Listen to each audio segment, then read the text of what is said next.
Loved the review in the New Republic of the new brick and mortar store. It's in Seattle, I think, for Amazon.com. The review was by, obviously somebody who loves small independent bookstores.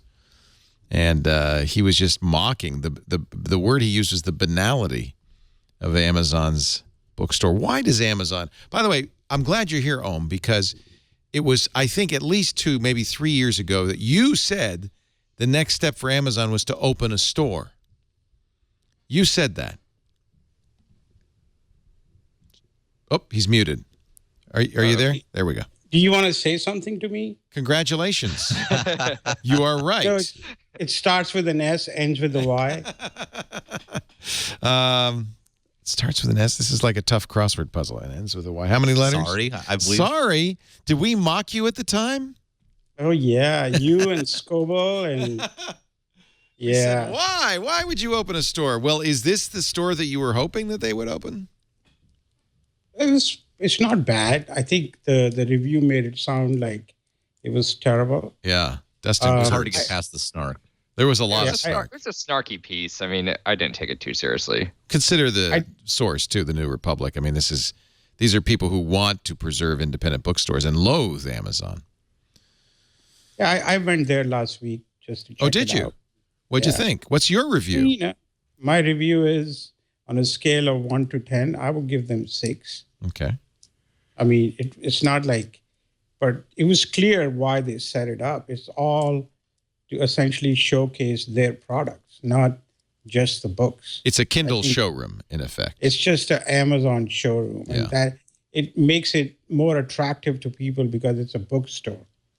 Yeah. Right. Most people want to walk into a bookstore versus it's cozier. Walking into not many people walk into the Kindle store or the Microsoft stores, which are in the mall, but the books is something people want to kind of get a closer look at. So it's kind of, interesting, ironic, whichever way you want to see it.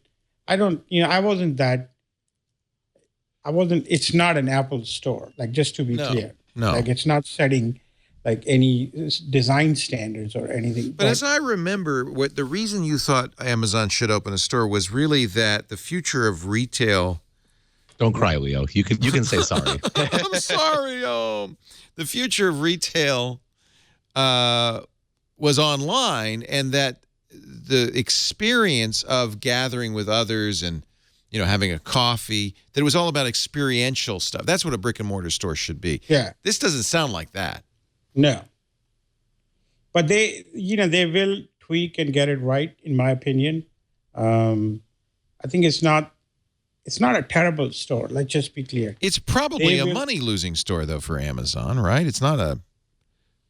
Judging from this article, the rents, they're in an old sushi restaurant, but the Barnes & Noble that used to be there was kind of run out by high rents. It'd be difficult, this fella thinks, as does the manager of the university bookstore up the hill, that it would be difficult for them to make money in the store. If I can get 2 gripes in, I mean, one, to make categorical statements about anything is problematic. Like all retail will be e-commerce. That obviously won't be the case. And 2, why would you buy a book in a bookstore? Well, 2, this insistence on judging the financial viability or long-term success of any sort of new initiative based on a version 1, what is clearly an experiment, is a waste of time and space. I mean, of course, it better be losing money if they're making profit on it from day one, and it's like why don't they have the entire fleet of stores open now? Yeah, but and the other thing too is as long as it's as good as a standard bookstore, which even this guy had to admit it was. Well, given the back end infrastructure Amazon brings to bear, it actually might be profitable. I mean, the reality is you can innovate in a business model without changing the consumer-facing part of the product at all. And you can build a bog standard bookstore that has a superior back end and be far more profitable. Right. But sorry, that's my rant aside. I actually want to hear the rest of Om's impressions. No, you make excellent points, Ben, and I stand corrected. Go ahead, Om. Well, I didn't buy anything from there, if that's what you But were you But you buy tempted lots to of buy stuff the from new Amazon, Paperwhite or anything? Well, that's the thing. Well, No, sorry, you got to look at it no. systematically, right? It's building Amazon customers. There was a story. What? How? I don't understand how this builds Amazon customers. This isn't even Amazon's business. Their business is not having you go into a store and look at books and buying them. Their business is you decide you want to buy a book, you go online, you press a button. So they should probably cancel AWS because it doesn't fit their business. Well, no, okay, that's obviously not the case. AWS is maybe their best business. But that's the thing. You have to look at it systematically. I think that's why it makes Amazon a harder company to appreciate than other companies where it's all, Apple, it's all out there. Well, do you buy Ohm's contention this is really about a showroom for Amazon physical products like the Kindle and the Fire?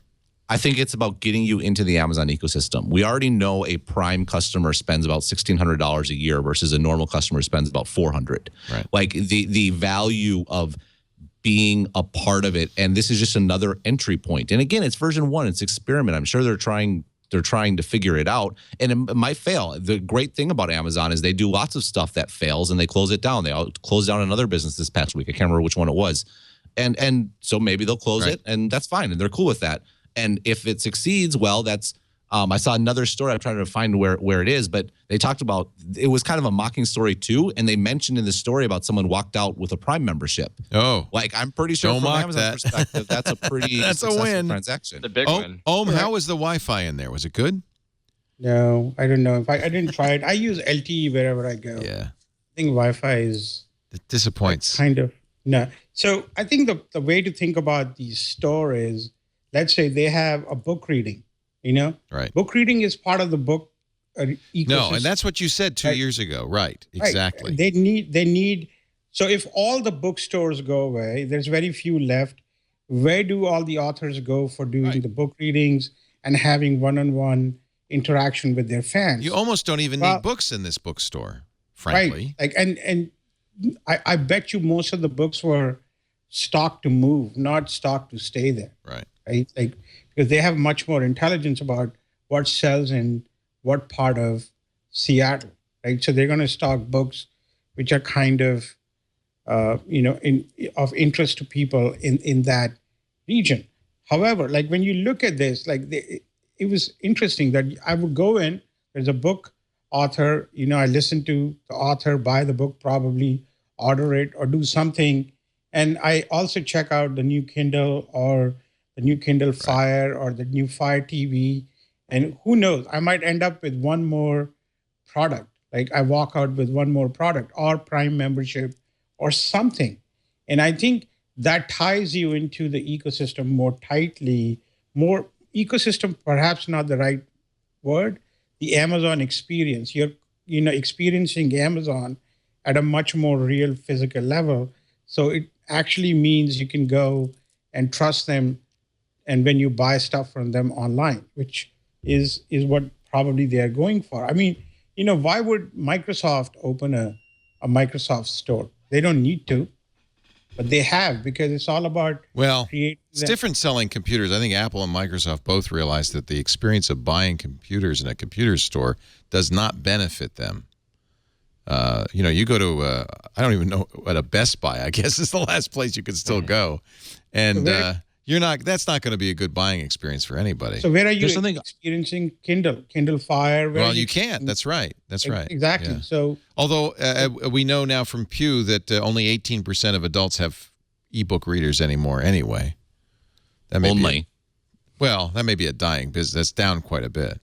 Well, although I just bought the new Paperwhite and I looked at it and I felt like I'm in the 50s. So I'm saying something super duper important, though, that gets at why the vast majority of talk about this has been kind of facile. It's that Amazon is thinking according to long-term value of a customer.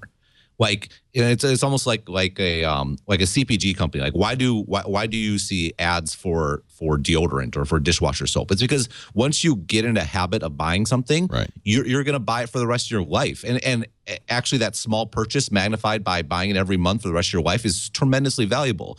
That's why you have P&G falling all over themselves to get on different platforms where they can reach young people. It's the same sort of thing with Amazon. They don't.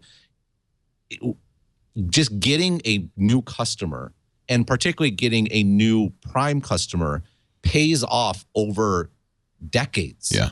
And so you can't properly evaluate this store or any other initiative Amazon does unless you have visibility into what the lifetime value of a customer is, what the churn rate is, all these sorts of things that go into calculating that. And frankly, anecdotally speaking anyway, I live in Taiwan. I don't even have access to Amazon. I still have an Amazon Prime membership because that's how phenomenal the experience is for when I'm just back or whatever. And I think lots of people who are Prime members are know that's the case. And the way you stop thinking, you just buy stuff when you need it. And man, the value, if this gets people, if it gets like that guy buying a Prime membership, or gets them buying a device and getting locked into this, and the whole Amazon Video thing tied to Prime and all this sorts of things. I mean, again, I wouldn't be surprised if this store's, I would bet it's losing money today. I wouldn't be surprised if it loses money forever if you only look at the store. But to only look at the store is to not understand Amazon as a company. I think the analogy is when you get a credit card from American Express in college. It's not about the college, credit card. It's more like, how long are you going to be an American Express customer? Perhaps for most of your life. Since 1980. Yeah. And that's where the long-term value for Amazon is. And I think that's how they're like, now they have to get a lot more people into the Amazon ecosystem. Did Google make a mistake then, deciding not to go ahead with its New York City store? They renovated it for $6 million, and now they pulled out. Well, it's a different business. I mean, Google has nothing to sell. Consumer business is about that lifetime value of selling you right. Things. Google's is not. Okay. Not everybody needs a retail store. So I shouldn't open a TWiT retail store in downtown San Francisco, probably. Probably not. I do like, though, what Ohm's vision for this store was, which was really a place to congregate, to hear authors speak, not so much to buy books, but it is still the same idea, which is a goodwill venture for Amazon. And maybe there's a little sign up as you go out the door for Prime. It's great that it goes to the core of what Amazon started as, which is a virtual online bookstore. Yeah. And, they didn't build a Walmart clone that, you don't go there and buy toilet paper, which you can do on Amazon.com. They went there and, it's a nice bookstore. And that kind of builds that familiarity with the brand again. And again, I totally agree with what Ben is saying. It's just locking you any way they can to lock you in, whether you walk in and walk out with a Kindle, or walk out with a Prime membership, or just like a good feeling about Amazon. It's a win for them. How much of Amazon's business is still books, I wonder? What it's not. It's shrinking. The portion of media, which is books and software and packaged music and stuff like that, is I think 19% and falling. Wow. Although it's still very profitable. But I think what's interesting is they did start with books the first time, and they're starting with books now. But I think the reasons are actually very different. When they started with books the first time is because books had a huge amount of margin to play with, frankly, and it fit the whole Amazon vision. You could offer every book in the world. When a regular bookstore couldn't. And books were just a perfect fit for getting a company like Amazon off the ground. And I think Bezos has said he didn't have any particular attraction to books per se, just it was the perfect thing to start with. Whereas here, I think what Am said is a really great point. Like, no one wants to walk into an Amazon store. I mean, yeah, we all care about Amazon because we're geeks and we're some tiny minority who uses Twitter. But the people like going into bookstores. They like browsing. They like looking around. And that makes, if you're going to enter retail, to Steve's point, to deliver an experience that builds affinity for your company and your brand and leads to other products and all that sorts of things, books are a pretty compelling place to start. And it's just a happy coincidence that it really fits the Amazon branding and origin story as it is.